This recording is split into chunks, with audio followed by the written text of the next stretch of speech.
했었는데 오늘도 그렇게 보이는 줄 알았어요. 마달피에서 보이듯이.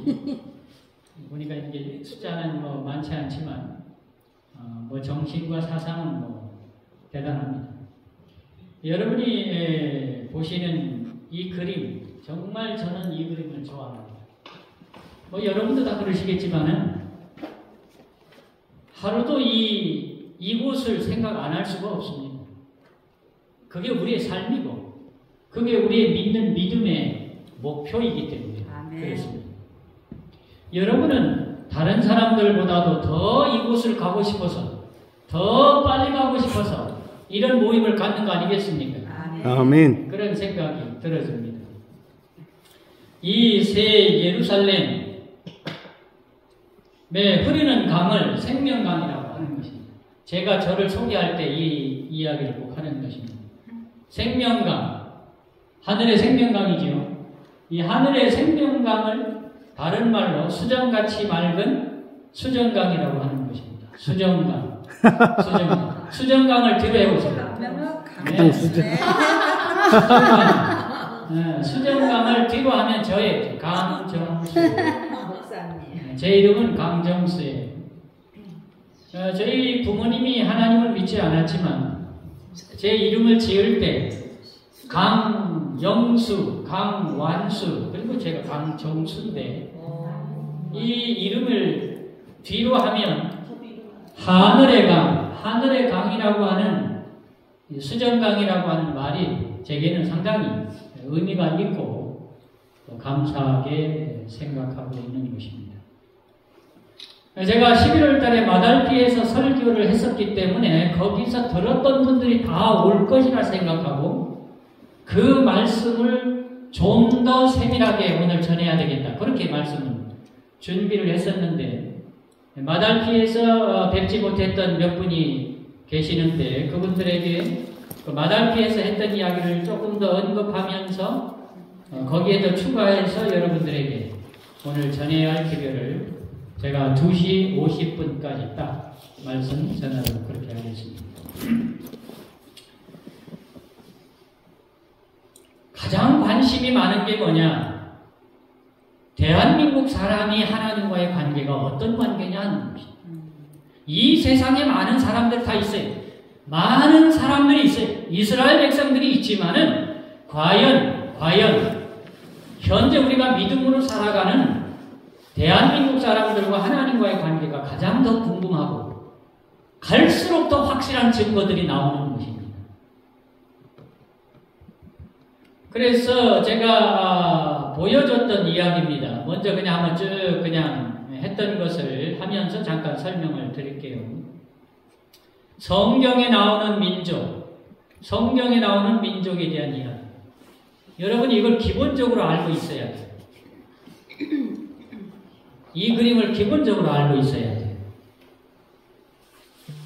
그냥 김영옥 집사님, 네. 대한민국 사람은 히브리인이다. OX라고 물으면 히브리. 대한민국 사람은 히브리인이다. 히브리 사람이다. 우리는 이렇게 물으면 히브리 사람 하면 성경에 나오는 사람들은 다 히브리 사람으로 생각을 하고 있어요. 예. 제가 말씀드렸듯이 대한민국 사람들도 히브리인이라고 하는 것은 확실해요. 틀림없어요. 이유는 여기에 나와 있는 내용 속에 다 들어있습니다. 노아 홍수 이전의 역사는 놔두고 노아 홍수 이후에 셈, 함, 야벳 가운데에서 셈의 자손은 셈이 이 5 아들 가운데 아르박삿을 장자로 세웁니다. 아르박삿은 셀라를 낳고 셀라는 에벨을 낳는데 에벨이라고 하는 말에서부터 히브리라는 말이 생겨났습니다. 다시 말하면 에벨의 자손은 다 히브리 사람이라는 거예요. 에벨에게서 히브리가 생겨났던 것입니다. 그런데 이 에벨의 두 아들이 벨렉과 욕단. 그러면 벨렉과 욕단을 통해서 하나님의 민족, 하나님의 백성의 역사를 보여주고 있다는 것을 알 수가 있어요. 여러분 성경 펴보세요. 창세기 10장 한번 펴보세요. 창세기 10장만 펴보세요. 아시는 거지만. 창세기 10장 25절. 창세기 10장 25절에 에벨은 두 아들을 낳고 하나의 이름을 벨렉이라 하였으니 그때에 세상이 나뉘었습니다. 벨렉의 아우의 이름은 욕단이다. 25절에 세상이 나뉘었다는 것하고 32절에 이들은 노아 자손의 족속들이요 그 세계와 나라대로라 홍수 후에 이들에게서 땅의 열국 백성이 나뉘었더라. 우리는 이 말씀을 이미 알고 있습니다. 민족의 분산. 세상의 민족들이 분산되어 살았다, 나뉘었다고 하는 걸 알고 있습니다. 그런데 여러분, 25절과 32절에 약간 차이가 있습니다. 32절은 이 세상의 사람이라고 하는 사람들은 언어별로 그들의 지파 또는 족속별로 세상이 흩어져 살았다고 하는 것을 말하는 게 32절입니다. 그런데 25절은 의미가 약간 다릅니다. 에벨에게서 세상이 나뉘었다고 하는 것이에요. 에벨에게서 세상이 나뉘었다는 거예요. 근데 에벨에게서 세상이 나뉘어지는데 벨렉과 욕단이라고 하는 두 아들에게서 세상이 나뉘어진다는 어감을 갖게 하는 말씀으로 설명하고 있어요. 여러분 여기 보시면 세 가지의 민족을 얘기하고 있어요. 그리고 제가 마달피에서 설교했던 내용이에요. 세 민족을 얘기해요. 히브리 민족, 이스라엘 민족, 유대 민족이에요. 그러니까 여기에 나오는 이야기를 쭉 살펴보면 성경에 나와 있는 이야기, 성경에 나와 있는 모습을 보여주고 있습니다. 제가 마달피에서 얘기할 때 우리는 욕단의 자손이다. 우리가 욕단의 자손이라고 하는 사실을 알게 되면 우리도 히브리 백성이라고 하는 걸 히브리인이라고 하는 사실을 알게 될 것이라고 하는 사실이죠. 하나님께서 인류의 분산, 인류의 분포, 이 모든 역사를 보여줄 때 하나님께서 계획하신 대로 이 세상의 역사가 흘러가는데 그 하나님의 역사를 보여지는 그 뜻을 나타내는 하나님의 사람들을 선택했다고 하는 것들을 보여준다고 하는 이야기들이었어요. 그래서 창세기 10장에 나와 있는 이 말씀을 통해서 욕단의 자손들이 동편 산으로 갔다는 이야기를 통해서 동쪽 산이 어디냐에 대해서 모든 것들을 제가 설명을 했었던 것입니다. 그래서 아리랑 민족에 대한 이야기도 했었습니다. 아리랑이라는 말이 하나님과 함께 하나님을 통해서 하나님의 백성들이 나아간다고 하는 뜻으로 있었다고 하는 이야기를 했었습니다. 다 했던 이야기들입니다. 왜 이야기를 하느냐? 여기에 추가된 내용이 상당히 많이 나와 있다는 겁니다. 더 확실하게 우리가 누구인지를 보여준다고 하는 사실을 보여주고 있는 것입니다. 제가 이걸 다 설명을 했었던 것이기 때문에 그냥 여기 간단하게 특히 우리 여기에 이장호 목사님이 중국어 전문이시잖아요. 그래서 더 제가 이 한자 여러분 고조선에 대해서 창세기가 기록되어 있다. 믿어져요? 고조선에 대한 이야기 속에 창세기 내용이 기록되어 있다. 고조선에 이거예요. 고조선에 관해서 쓴 책이 고조선에 관한 책 가운데 35재번기라고 하는 책 속에 태식이라고 하는 곳에 고조선의 역사 속에 창세기가 기록이 되어 있다고 하는 거예요. 태시, 상하, 사방, 중미, 견, 암흑, 기왕, 금내, 질, 광명야라 이런 그 내용들을 딱 고조선에 나와 있는 이야기가 창세기 내용과 같은 내용의 기록이 있었다고 하는 것들.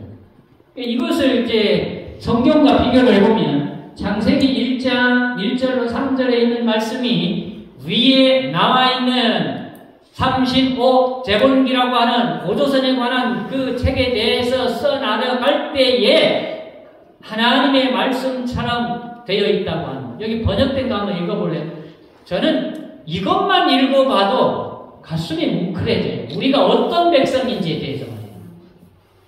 태시에 한번 읽어드려보세요. 태시에 하늘과 땅 그리고 사방에 암흑이 깔려 아무것도 보이지 않더니 시간이 흘러 옛것이 가고 지금이 오더니 마침내 오직 한 빛이 밝았다. 지일광명야라. 상계에 또 삼신이 계셨으니 이가 곧 상제이시니라. 그 주체는 일신이니 각각 신이 따로 있음이 아니나 작용할 때에는 삼신이다.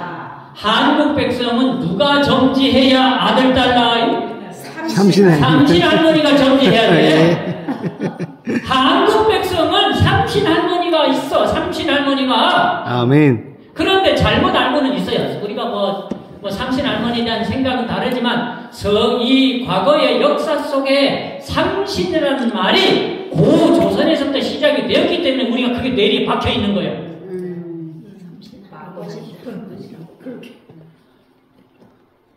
고조선의 이 책이 작용, 즉 삼신야라. 작용할 때는 삼신이야. 그런데 주체는 일체야.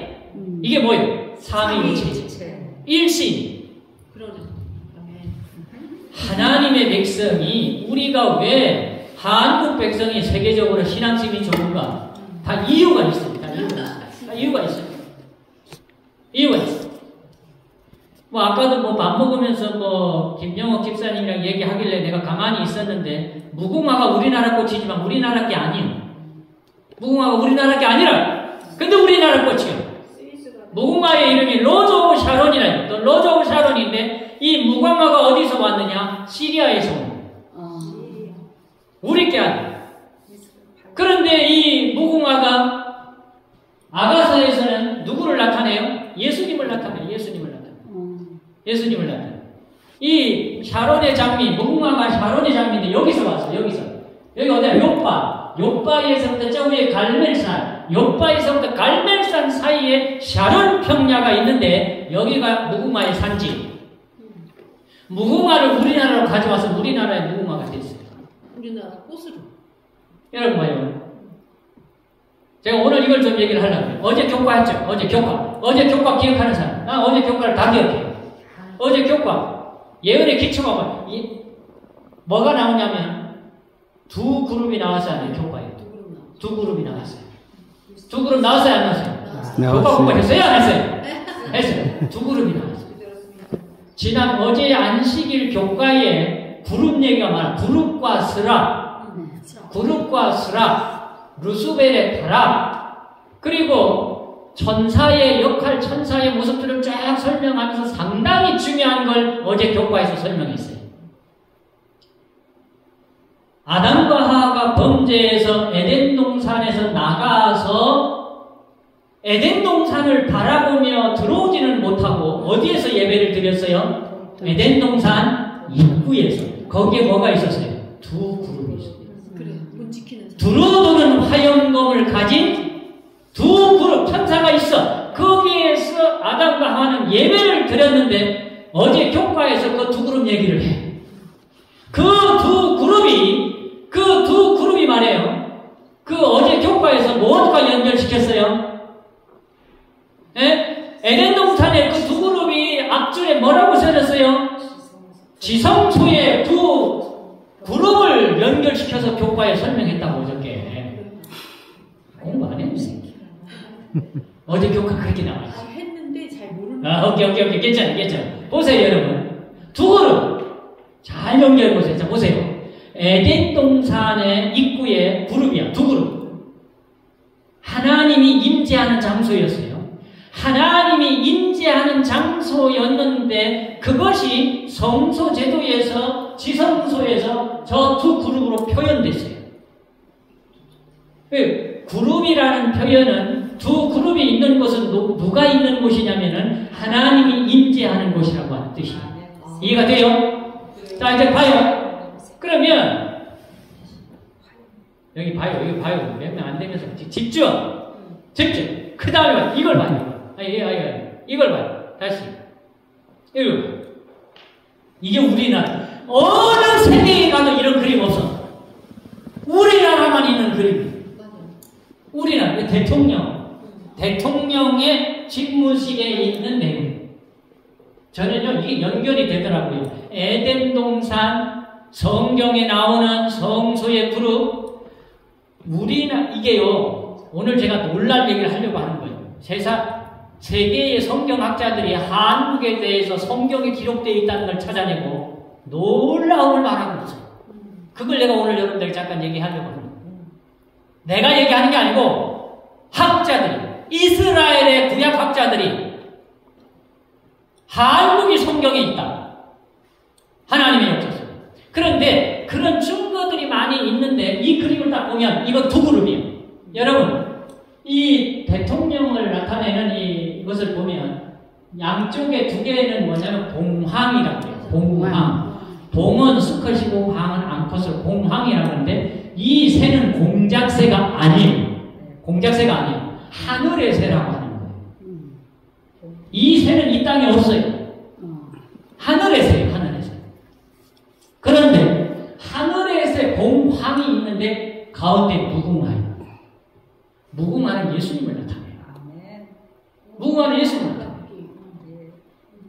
더 로즈 오브 샤론은 무궁화는 예수님을 나타낸다고요. 여러분, 에덴 동산에, 어제 교과에서 에덴 동산에 그 하나님이 예배 장소로 에덴 동산 입구의 두 그룹을 통해서 이 아담과 하와가 오게 한 그 역사가 어제 교과에서 이 성소제도의 지성소의 법궤는 하나님의 보좌잖아요. 시은좌, 슈카이나의 영광이 있는 이 보좌의 두 그룹. 그런데 이것을 이스라엘도 아니고 어느 나라도 아니고 한국만 그걸 갖다 쓰는 거야. 아멘. 그 뜻과 역사를.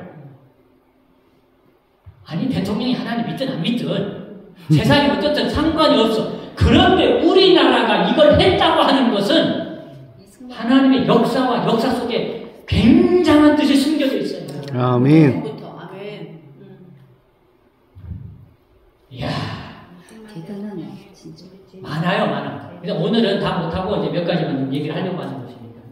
왜 하나님께서 대한민국이라고 하는 나라가 이 땅에 존재하게 되면서 하나님의 역사를 이룰 그런 사람들을 선택했는지를, 그래서 여러분, 어제 교과에 연결해서 두 그룹이라고 하는 제목 속에서는 에덴 동산을 연결하시고, 여러분, 지성소의 법궤를 연결하시고, 그리고 이것을 연결하면 이해를 할 수가 있어요. 우리나라 사람들도 이것이 지상의 새가 아니라는 걸 알아요. 공작새가 아니에요. 공작새가 아니에요. 봉황은 하늘의 새를, 상상의 새라고 해요. 대단한 역사를 가진 민족이에요. 일단 내가 이제 얘기했던 것 가운데 시유, 일호, 동혈, 이거랑 공과 호랑이 얘기들, 왜 그런가? 개천지교, 제세이와 홍이 인간이라 왜 우리나라에 고인돌이 많은가? 이것 때문에 이스라엘의 구약학자들이 한국이 어떤 나라인지를 성경적으로 설명하는 거예요. 우리가 설명하는 게 아니라 다른 나라 사람들. 여러 것들을 이야기해서. 그래서 이 하나님께서 두 민족, 에벨의 자손 가운데 나뉘어졌었어요. 그건 하나님의, 제가 생각할 때 그래요. 이건 제 해석이에요.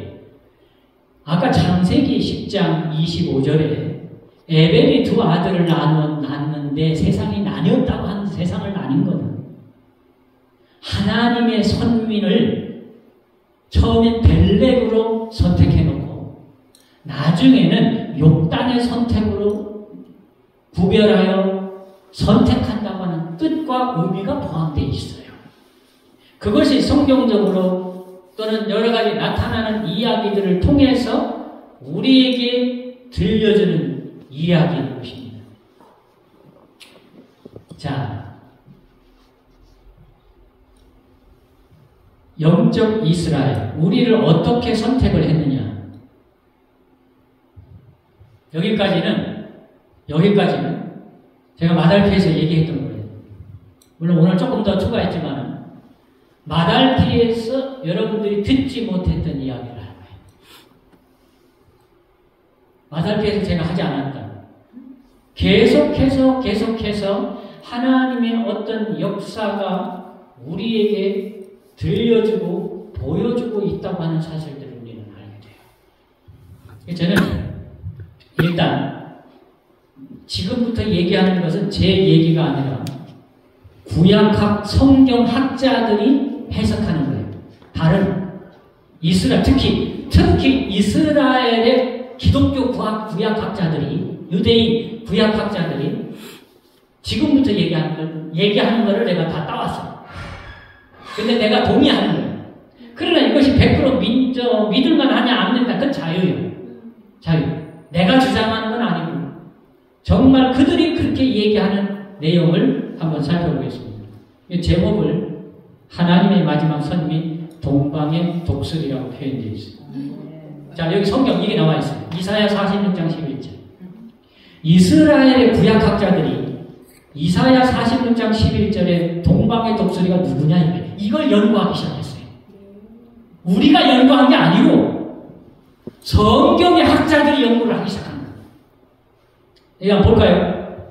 내가 동방에서 독수리를 부르면 먼 나라에서 나의 모략을 이룰 사람을 부를 것이다. 내가 말하였은즉 정령 이룰 것이요 경영하였은즉 정령 행하리라. 아니 구약을 연구하는 그 박사들이 학자들이 도대체 동방의 독수리가 누구냐 이거. 도대체 동방의 독수리가 누구냐. 이렇게 먼 나라 가까운 나라가 아니요. 먼 나라에서 나의 모략을 이룰 사람을 부를 것이다. 그러니까 우리나라 학자들도 얘기하고 연구하는 사람도 있지만 외국에 있는 성경학자들이 동방의 독수리를 찾기 시작하는 거예요. 그리고 그걸 발표하는 거예요. 자기들이 연구하고 생각하는 것들을. 중요한 성경절 두 개. 하나는 이사야 46장 11절, 하나는 이사야 55장 5절이에요. 이사야 55장 5절이에요. 네가 이거 읽을 때 잘 읽어야 돼요. 네가 너가 내가 아니고 너가 알지 못하는 나라를 부르겠다. 알지 못하는. 다시 말하면 이스라엘이 모르는 나라예요. 너를 알지 못하는 나라가 내게 달려올 것은 나 여호와 내 하나님 곧 이스라엘의 거룩한 자를 인함이니라. 내가 너를 영화롭게 하였느니라 라고 하면서 그 학자들이 미국에 있는 고고학자들이 이 부분을 가지고 세미나를 열었어요. 도대체 동방의 독수리가 누구며 내가 알지 못하는 나라가 누군지에 대해서 연구하고 발표하라. 근데 그걸 제가 본 거예요. 그걸 들은 거예요. 발표하라는 거예요. 연구한 대로 발표하라는 거예요. 그래서 이 내용, 이 성경절과 연결되는 부분에 대해서 특별히 다시 한번 이 성경절과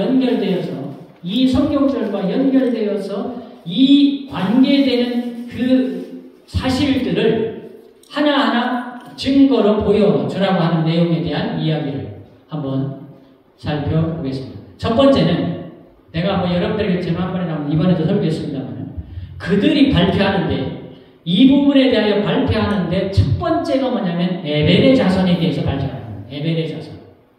동방의 독수리를 알려면 에벨의 자손을 알아야 한다는 것이었어요. 아까 얘기한 것처럼 에벨의 아들은 두 아들이죠. 벨렉과 욕단이었어요. 히브리어의 시작이에요. 에벨이. 여기서 세상이 나뉘었다고 하는 걸 연구하는 거예요. 세상이 나뉘었는데 이것은 믿는 사람과 안 믿는 사람의 구분이 아니라 하나님께서 처음과 마지막을 위해서 어떤 하나님의 계획을 나누어서 그곳에 암시되어 있다고 생각하는 것이에요. 그래서 분명히 동방의 독수리는 에벨의 후손 벨렉과 욕단 가운데 벨렉은 이스라엘 쪽이라면 아마도 욕단일 것이라고 생각합니다. 그들이 발표를 하게 되는 것입니다.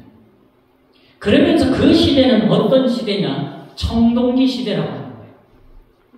그들이 연구한 바에 의하면 그것은 청동기 시대인데 고인돌이 가장 많은 역사. 근데 우리나라가 고인들이 세계에서 제일 많아요. 아, 그래요? 그 학자들이 놀래는 거예요. 한국의 고인들이 최고로 많다. 고인돌 또는 지성묘라고도 하고 지성단이라고 하는데 우리가 고등학교 학교 다닐 때는 고인돌을 무덤으로 배웠어요. 무덤 같은 지성묘. 지금도. 근데 그렇게 알고 있는데 거기서 뼈가 발견됐기 때문에 근데 사람이 죽을 수 있어요. 재단. 근데 지성단 그게 재단이었다. 형태가 재단이었다. 그러면서 제가 잘 몰랐던 걸 그들이 발표하는데 이 시대에는 강력한 청동기 시대에 청동공 문화로 중앙정부의 파급력이 세였다. 고조선이 그때 강력한 그 정부의 역할을 했다고 하는 걸 뒷받침하는 얘기예요. 이스라엘의 구약학자들이 최고로 놀란 게 이거예요. 세 번째, 코리아라고 하는 거. 이것을 보고 이것을 그들이 풀고는 기절할 뻔했다는 거예요. 기절할 뻔했다는 거예요. 아멘. 우리나라를 코리아라고 부르잖아요. 예. 코리아. 근데 어떤 사람들은 고려에서 왔다 그래서 코리아. 뭐 그것도 일리는 있어요. 그런데 히브리 학자들이 코리아라고 하는 것을 연구하면서 히브리어에 코레라고 하는 단어가 있대. 코레. 히브리어에 코레가 있는데 코레라고 하는 뜻은 부르다의 동사. 그게 코레라고 하는 거예요. 근데 이 코레라는 말을 명사로 하자면 부름받은 자라고 하는 얘기예요. 그러면 이 코리아를 히브리식으로 부르면 꼬레아라고 하는 거예요. 꼬레아라고 하는 거예요. 그러니까 히브리의 구약학자들이 그럼 꼬레아가 무슨 뜻이냐? 모두에게 물어보니까 하나님이 부르신 자라는 뜻이에요. 아멘. 하나님이 부르신 자라는 뜻이에요. 여러분 이게 그냥 생겨난 말들이 아니라고요. 우리나라의 모습들을 보면 이 모든 상황을 보면 우리가 보통 민족이 아니라는 것을 할 수 있다니까. 코리아. 히브리 말로는 이스라엘 사람들은 우리 코리아를 꼬레아라고 부르는데 그 꼬레아가 무슨 뜻이냐? 하나님이 부르신 자라는 뜻이에요. 아멘. 하나님이 부르신 나라. 하나님이 부르신 나라.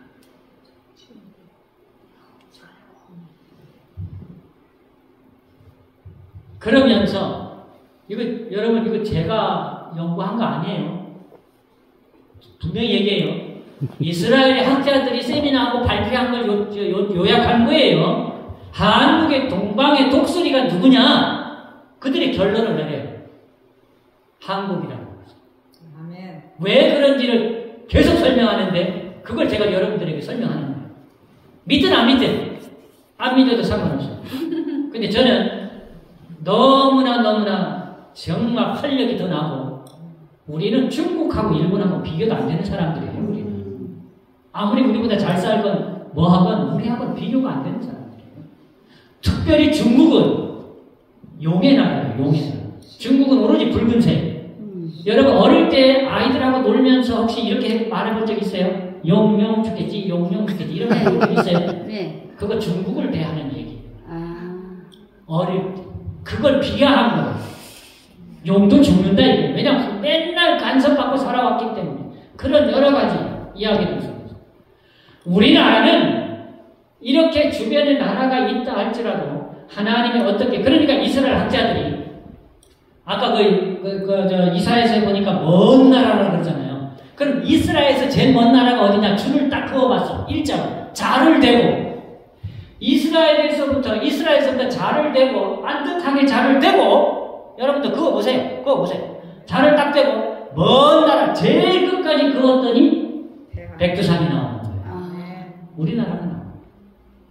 제일 먼 나라. 제일 먼 나라. 그리고 아까 55장에 너를 알지 못하는 나라. 그 말은 이 한국이라는 나라가 이스라엘 사람들이 모르는 나라예요. 미지의 나라. 그 옛날에 그렇죠. 그런 역사들 뭐 많아. 나도 하도 머리가 너무 많이 듣다 보니까 너무 그런 걸 생각하더라고요. 그 다음에 이스라엘 학자들이 이걸 또 얘기하는 거예요. 전 그거 보고도 깜짝 놀랐어요. 한국하고 이스라엘은 비슷한 점이 있다. 그건 뭐냐? 한국이란 나라는 1945년 8월 15일 날 해방했다. 이스라엘도 48년 5월 14일 날 독립했다. 나라가 없다가. 뭐 상황은 다르고 연대는 떨어져 있지만은 상당히 뭔가 통하는 것 같다. 그들이 그렇게 얘기하는 거예요. 그것도 뭐 그렇다 치고 그런가 보다라고 치고. 난 이거 보고 잘 몰랐어요. 저는 잘 몰랐던 거예요. 이스라엘 사람들이 한국을 연구해보니까 야 이거 한국 대단한 나라야. 초대 대통령이 취임할 때 성경에 손을 얹고 했대. 성경에. 그때 그렇게 했나봐요. 근데 이승만은 강리교육이었어요. 미국의 프리스턴 대학을 나왔어요. 신앙인이었어요. 그런데 그 외국의 사람들이 그걸 다 찾아낸 거예요. 다 찾아낸 거예요. 이야, 대한민국이 건국되어 초대 대통령으로 취임할 때 성경에 손을 얹어서 기도했다는 건 이건 100% 미국식 기독교식이다. 이건 보통 종교적인 나라가 아니에요. 그 다음에 저도 몰랐어요. 첫 번째로 시작하는 재헌국회 간절한 기도로 시작했다. 그 다음 아까도 뭐 밥 먹으면서 찬미가에 애국가가 나오느냐 말이야. 이 이스라엘 학자들이 애국가 때문에 더 놀란 거예요. 이런 나라가 세상에 어딨냐 이거. 애국가를 봐라. 대한민국의 애국가. 그래 맞아. 하느님의 보호하사. 하느님의 보호하사. 이런 나라가 어디 있느냐. 하느님이 보호하시는 나라. 이 한국이라는 나라가 불교 국가고 유교 국가고 그런 흔적 속에 살아온 민족이라고 보는데 숨겨져 있는 사상 속에는 하나님의 뜻과 정신이 들어있다고 합니다. 근데 그 애국가에 또 뭐 또 나와? 무궁화가 뭐요? 우리나라 만세. 아니요, 무궁화 삼천리비. 삼천리 방방곡곡에 무궁화. 삼천리 방방곡곡에 누가 있다는 거야? 예수님. 무궁화가 누구라고? 로드 오브 샤론. 무궁화가 원어로 뭐라고? 로드 오브 샤론. 샤론의 장미, 샤론의 수산화, 샤론의 백합화. 예수님을 나가서에서 나타내고 있잖아요. 아까 그 청와대 그 문양에도 왜 무궁화가 나오는? 그러니까 이 사람들은 남의 나라 애국가를 보면서 이거는 보통이 아니다. 이거는 이 나라는 누가 뭐래도 이것은 무언가 하나님의 뜻과 섭리에 의하여 이끌어지는 나라다. 아멘. 여러분 우리나라 쉽게 안 망합니다. 하나님이 해야 하는 일이기 그리고 전쟁이 쉽게 안 나는다. 우리나라 하나님이 해야 할 일이기 때문에. 그리고 또 하나는 반드시 북한이 열려야 됩니다. 아멘. 증거 돼야 돼요. 그래야 예수님 오셔요. 그래야 땅끝까지 전해지는 역사가 일어나는 거예요. 이 일을 하나님이 하실 거라. 저는 계속 보고 있어요. 기다리고. 이 사람들 참 재밌는 사람. 난 이것 보고 더 놀랐어. 뭐냐? 한국 문화, 빨리빨리 문화. 이 사람들이 한국의 빨리빨리 문화를 이사야 41장 13절로 어떤 구약학자가 설명한 거예요. 나의 구원이 지체치 아니할 것이라. 한국 사람들은 지체하는 사람들이 아니야. 뭘 하나 해도. 이것이 어쩌면 한국 사람들이 빨리빨리 문화의 어떤 이 성경의 예언의 대로 이 사람들의 성격이나 이 모든 것들이 된 것이 아니냐. 추론이라 할지라도. 원래는 빨리빨리 문화가 부정적인 얘기잖아요. 어디 가서 얘기할 때. 너무 빨리빨리 져가지고 무너지고. 그런 부정적인 이야기도 있지만은 그런 이런저런 상황에서 성경의 이야기와 연결해서 해보는 것은 상당히 우리에게 의미가 있다고 느껴지는 거예요. 예수님 탄생시에 동방 박사들, 이걸 또 그분들이 얘기를 하는 거예요. 이 동방 박사들은 저는 신학교 때 이렇게 배웠습니다. 아마도 바벨론 쪽, 페르시아 쪽 사람들이다. 왜냐하면 그 당시 동쪽이 바벨론이었으니까. 그런데 바벨론이 동쪽에 있었는데 왜 성경에는 북쪽에서 오는 세력이라고 얘기하는지 아세요? 이 동쪽에 있는 바벨론이 예루살렘을 직접 못 와요. 사막을 건너기 어려워. 그러니까 위쪽으로 올라갔다가 내려와야 돼. 그래서 북쪽에서부터 오는. 그게 북방왕이에요. 바벨론이 북방왕인 이유는 방향은 동쪽에 있는데 이 바벨론이 예루살렘을 침공하려면 북쪽으로 위로 올라갔다가 내려와야 돼요. 그래야 예루살렘을 올 수가 있어요. 동쪽에서 바로 서쪽으로 못 가. 사막을 건널 수가 없어서.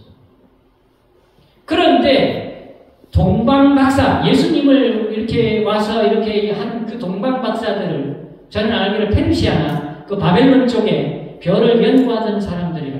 그러나 중요한 건 아시아계 사람이라고 하는 거예요. 이 별을 연구하던 사람.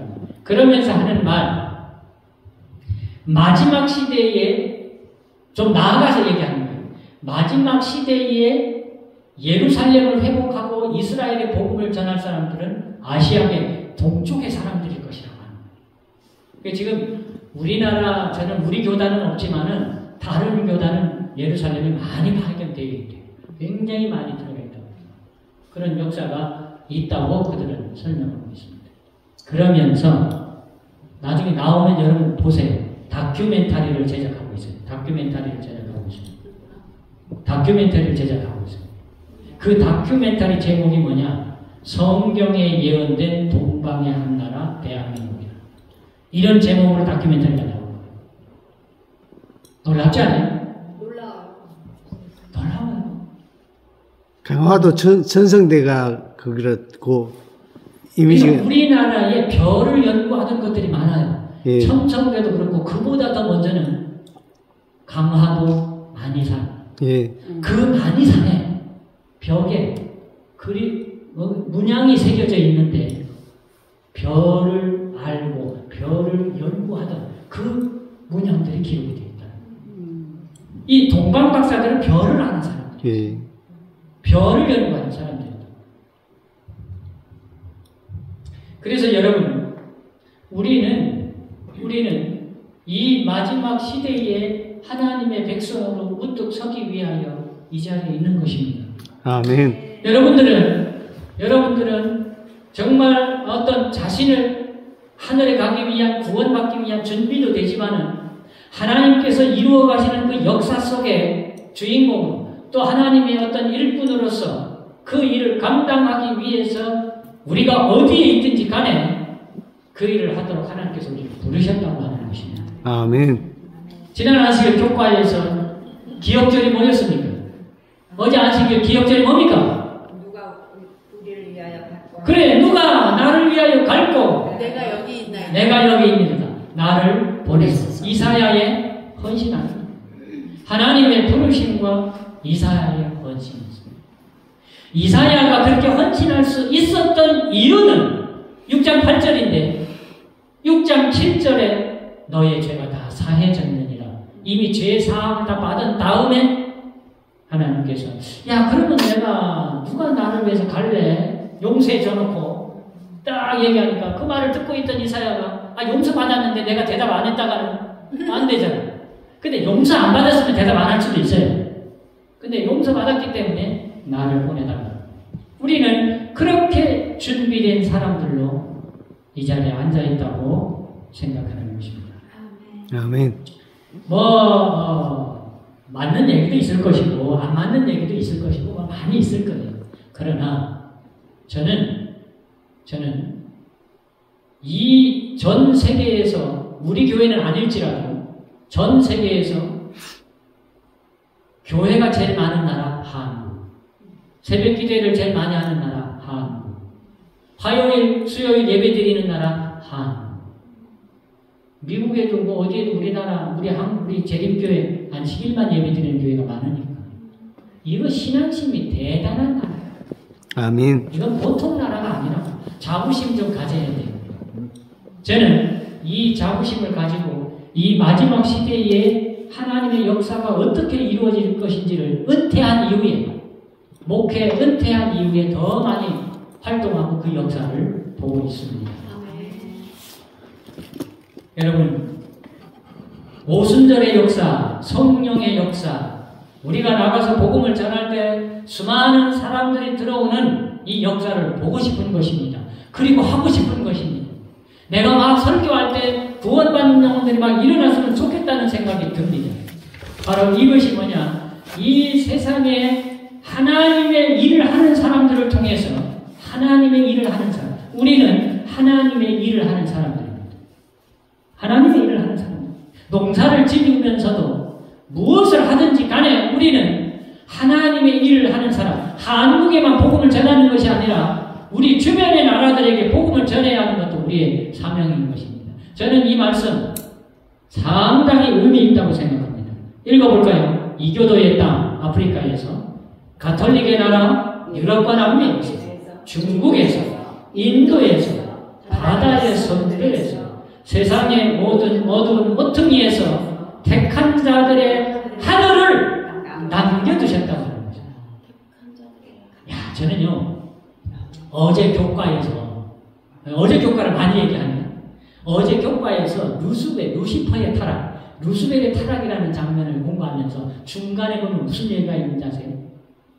하늘의 천사들이 반역함으로 하늘에 뭐가 생겼다? 공간이 생겼다고.